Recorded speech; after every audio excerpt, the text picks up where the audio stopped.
Today, I'm going to be talking about working memory networks, augmenting memory networks with a relational reasoning model. So it's not just memory networks, but also a relational reasoning to enhance that. So I'm explaining this article in 2018, and there are other positive samples like this as well. Or like this that I will explain it as well. And these are very good articles. So what is the problem? During the last years, there has been a lot of interest in achieving some kind of complex reasoning using deep neural networks. To do that, models like memory networks have combined external memory storages and attention mechanisms. These architectures, however, lack of more complex reasoning mechanisms that could allow, for instance, relational reasoning. Our model augments the original memory network with a relational reasoning module and a new working memory buffer. Relational networks, I've explained this in my playlist for few-shot learning, and also in my playlist for question answering, I guess. So these are, on the other hand, have shown outstanding results in relational reasoning tasks.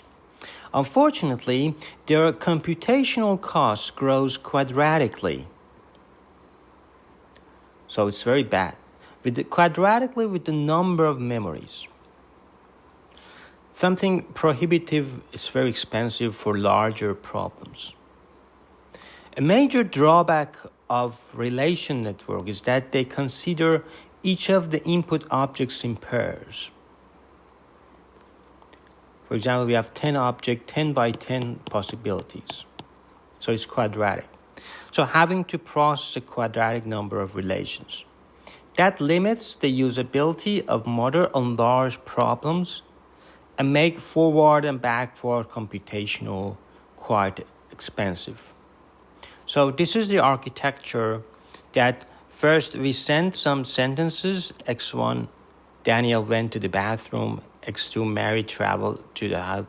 XL, John traveled to the bathroom. And so we give it to these gated recurring units, GRU, or LSTM or anything, any sequence-to-sequence model. So we have some, and then we give it to this short-term storage.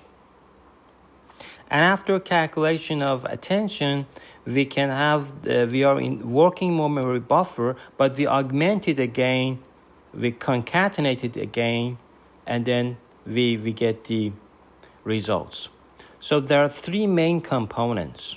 The first component, as I said, converts the perceptual inputs, what we understand from the environment, such as vision, such as text, like this, is on the back of our brain.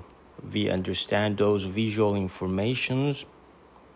And the second stage, an attentional controller that attend to these internal representation and update working memory. Maybe it is in prefrontal cortex of our brain. And in the third, a reasoning module that operates on the set of objects stored in the working memory buffer in order to produce a final answer. So it's very important that in the second stage, we attend to these internal representation and we update this working memory.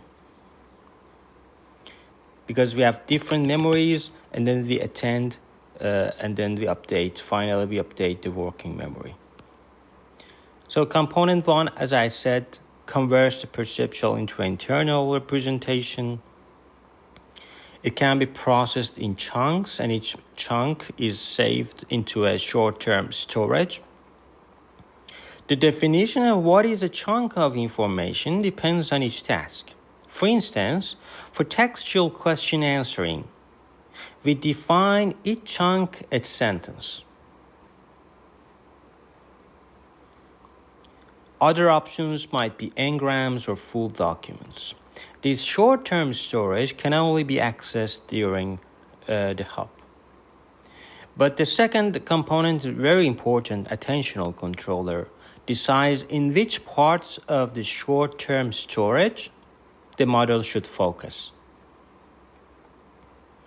Many models compute the attention for each memory using a compatibility function between the memory and the question. Then the output is calculated as the weighted sum of memory values using the attention as weight. A simple way to compute the attention for each memory is to use this dot product attention because it's very simple. This kind of mechanism is used in original memory network, but I don't think it is implemented in our brain. Our brain doesn't use dot product attention.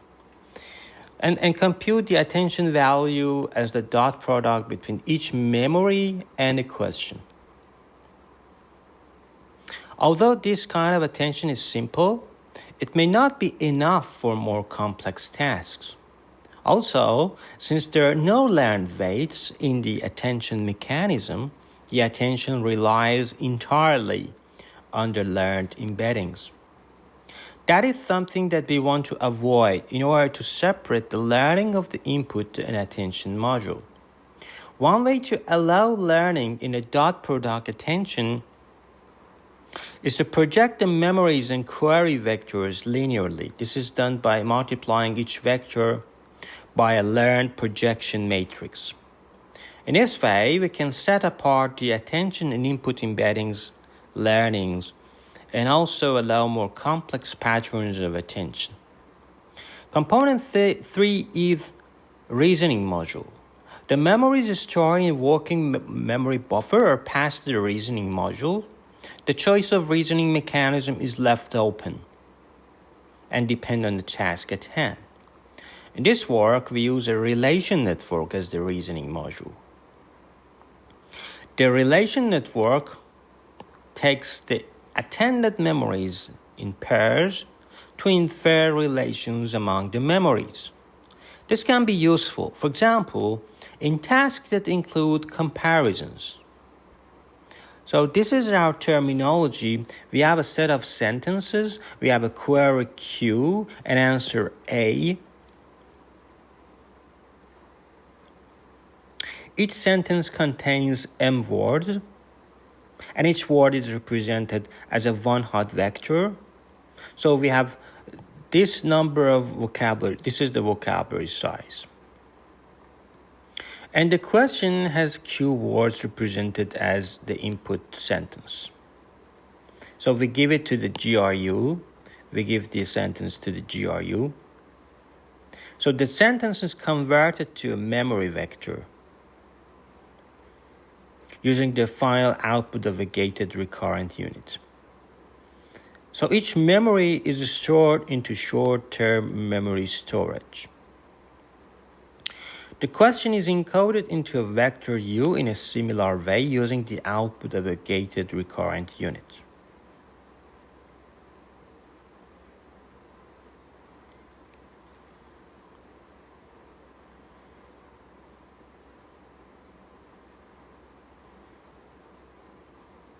So we have attentional controller, we have a dot product attention, and first the memories are projected using a projection matrix W. So M prime is just W times M. Then the similarity between the projected memories and the question is computed. So we understand how much we are attending to each memory. So it's like a softmax. So it is absolutely a softmax. Then the memories are combined using the attention weights, obtaining the output vector. And you can also extend it by multi-head mechanism, generalize it. Again, that's why, for example, in transformers, you have multi-head mechanism as well. The memories are projected S times using different projection matrices. For each group of projected memories, an output vector is obtained using the scale dot per dot attention. Finally, all vectors outputs are concatenated and projected again using a different matrix. So we use the output of the network as the new conditioner. And we are, just like the previous lectures, we are using this beautiful data set, BABI, which is a series of sentences like a story. John went to the kitchen, then talked to Bob, and then left the bag at the Bob's house. So where is the bag? So you infer something. So you can do reasoning. The outputs stored in the working memory buffer are passed to the reasoning module. The reasoning module used in this work is a relation network. In the relation network, the output vectors are concatenated in pairs together with the question U. Each pair is passed through a neural network, and all outputs of the network are added to produce a single vector. Then the sum is passed to a final neural network. This is the final neural network. So the output of relation network is then passed through a final weight matrix to produce the predicted answer. And you compare it with the just memory network, which is very popular. You see that relation network always has higher wall time, which is bad. That's why W memory network is better, because it has a very low wall time.